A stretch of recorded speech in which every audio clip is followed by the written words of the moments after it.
তেরে ইশক মে এই মুভির ট্রেলারটা দেখার পর মনে হলো বলিউডে আবার ফিরে এসেছে সেই পাগলামো ভরা পুরোনো দিনের প্রেম, যে প্রেম মানুষকে বদলে দেয় আর ভিতর থেকে ভেঙে দেয়। ট্রেলারের শুরুতে ধানুষ আর কৃতির চোখের অভিনয়ে একটাও কথা নেই, তবু চোখের ভেতর আগুন, ব্যথা, টান সবকিছু স্পষ্ট বোঝা যায়। এটাই তো আসল অভিনয়। ধানুষ একজন রাউডি, রাগী, একদম আগুনে মেজাজের ছেলে। একটা মারামারির মাঝে কৃতির সঙ্গে তার খুনসুটি, আর সেখান থেকে জন্ম নেয় এক বিপজ্জনক প্রেম কাহিনী। প্রেমে পড়ার আগে ধানুষ বলে, আমায় প্রেমে ফেলো না, প্রেমে পড়লে পুরো শহর পুড়িয়ে দেব।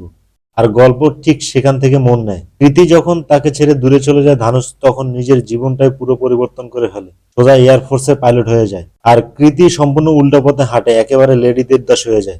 ব্যথায়, নেশায়, পাগলামিতে ডুবে যাওয়া এক প্রেমিকা হয়ে যায়। এই ক্যারেক্টার উল্টে যাওয়াটাই ট্রেলারের সবচেয়ে শক্তিশালী জায়গা ছিল। ডায়লগ এক একটা যেন শরীরে কাটা দেয়, মিউজিক এআর রহমান মানেই যেন সোজা হৃদয়ে লাগে। অ্যাকশন, ইমোশন, কেমিস্ট্রি সব মিলে ট্রেলারটা ছিল অস্থির। এই মুভিটি রিলিজ হবে 28শে নভেম্বর, আর ট্রেলারের জোর দেখে মনে হচ্ছে থিয়েটারে আবার ফিরে আসছে মনপুরা প্রেমিকদের ঝড়। আপনাদের ট্রেলারটা কেমন লেগেছে কমেন্টে জানাতে ভুলবেন না।